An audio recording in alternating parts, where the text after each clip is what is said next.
सोचिए आप किसी रोड से गुजर रहे हैं और वहीं किसी किनारे पर एक बच्चा भीख मांग रहा है और आप उसे दया समझकर पैसे दे रहे हैं, लेकिन आपको ये नहीं पता कि वही बच्चा आज की कमाई पूरी होते ही जिंदा नहीं बचेगा। जी हाँ, मैं बात कर रहा हूँ महाराष्ट्र की 2 महिलाओं की, जिनके लिए बच्चे भगवान का तोहफा नहीं बल्कि इस्तेमाल के बाद फेंक देने वाली चीज़ें थी। मैं बात कर रहा हूँ इंडिया की सबसे पहली महिला सीरियल किलर, जिनका नाम रेणुका शिंदे और सीमा गेवित था, जिनके कारनामों ने उन्हें नाम दिया बाल हत्यारे। अक्सर देखा गया है कि महिलाओं में बच्चों के लिए अलग ही ममता रहती है, चाहे वो बच्चा खुद का हो या किसी और का। लेकिन जब यही ममता मौत में बदल जाए तो इंसानियत को झकझोर के रख देता है। ये बात है 1990 की, जब महाराष्ट्र के एक इलाके से एक बच्चा अचानक से गायब हो जाता है। ना कोई शोर, ना कोई सुराग। सबके मन में सिर्फ एक ही सवाल था कि आखिर ये बच्चा गया कहाँ। और ऐसे ही करते करते 1996 तक के महाराष्ट्र के कई इलाकों से अनेक बच्चे गायब हुए। किसी को भनक भी नहीं था कि इसके पीछे 2 महिलाओं का हाथ है, जिसमें से एक रेणुका शिंदे जो ये पूरे केस की मास्टरमाइंड है और दूसरी उसकी छोटी बहन सीमा गेवित।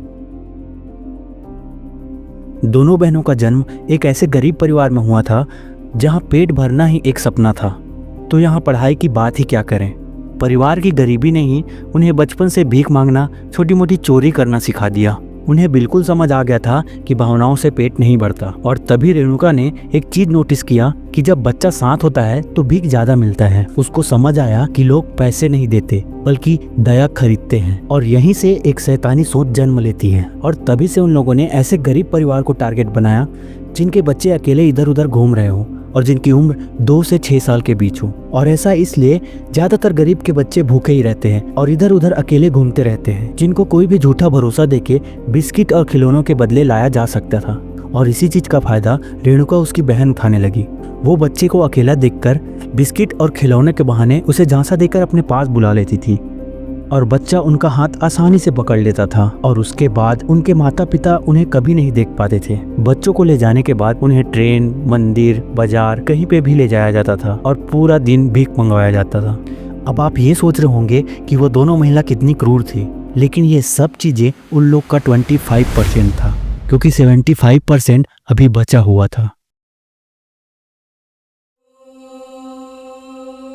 दरअसल रेणुका और उसकी बहन जब बच्चों को लाकर भीख मंगवाया जाता था तब तक तो ठीक था, लेकिन जैसे ही कोई बच्चा रोया या कोई भीख मांगने के लिए ट्रेन नहीं हुआ, या उस दौरान बच्चा बीमार पड़ गया या डर गया या भीख मांगने में पैसे कम लाए, तो उनकी सजा तय हो चुकी थी। ऐसे बच्चों को वो जान से मार देती थी, और मारती भी थी तो एकदम बेरहमी तरीके से। किसी बच्चे का गला दबा दिया जाता था, किसी का सिर जमीन से पटक दिया जाता था, या तो पत्थर से कुचल दिया जाता था। और जब बच्चे कम पड़ जाते तो और बच्चे ढूंढ लिया जाता था। ऐसे करते करते 1990 से 1996 तक कम से कम 13 बच्चे गायब हुए, जिनमें से कुछ का नाम पता चला और कुछ तो पहचाने भी नहीं गए। और मारे गए बच्चे कभी नाले में मिले, कभी किसी झाड़ी में, या तो कोई सुनसान जगह पे मिली। लेकिन वो कहते हैं ना, हर जुर्म का अंत होता ही है।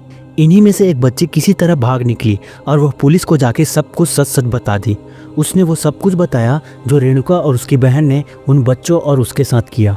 और पहली बार पुलिस को समझ आया कि ये कोई गुमशुदगी नहीं, ये तो सीरियल मर्डर है। पुलिस दोनों बहनों को गिरफ्तार कर लेती है और अच्छे से पूछताछ करती है, और इसी दौरान दोनों बहनें टूट जाती हैं। उसके बाद एक एक हत्या, एक एक जगह सब कुछ कबूल किया जाता है। और इसी के बाद कोर्ट के सामने वो सच आता है जिसे सुनकर जज तक सन्न रह जाते हैं। इसके बाद इस केस में इन्वेस्टिगेशन चलता है और फाइनली 2001 में कोर्ट का फैसला आता है, जिसमें रेणुका शिंदे जो इस केस की मास्टरमाइंड थी उसे फांसी की सजा मिलती है और उसकी बहन सीमा गेवित को उम्र कैद की सजा मिलती है। आज भी ये केस याद दिलाता है कि सबसे बड़ा खतरा हमारे बाहर नहीं होता। अगर आप किसी बच्चे को भीख मांगते देखें तो एक पल के लिए रुकिए, हो सकता है उसके पीछे कोई रेणुका या सीमा छुपी हो, क्योंकि हर अपराध बंदूक से नहीं होता। कुछ अपराध मासूमियत का इस्तेमाल करते हैं।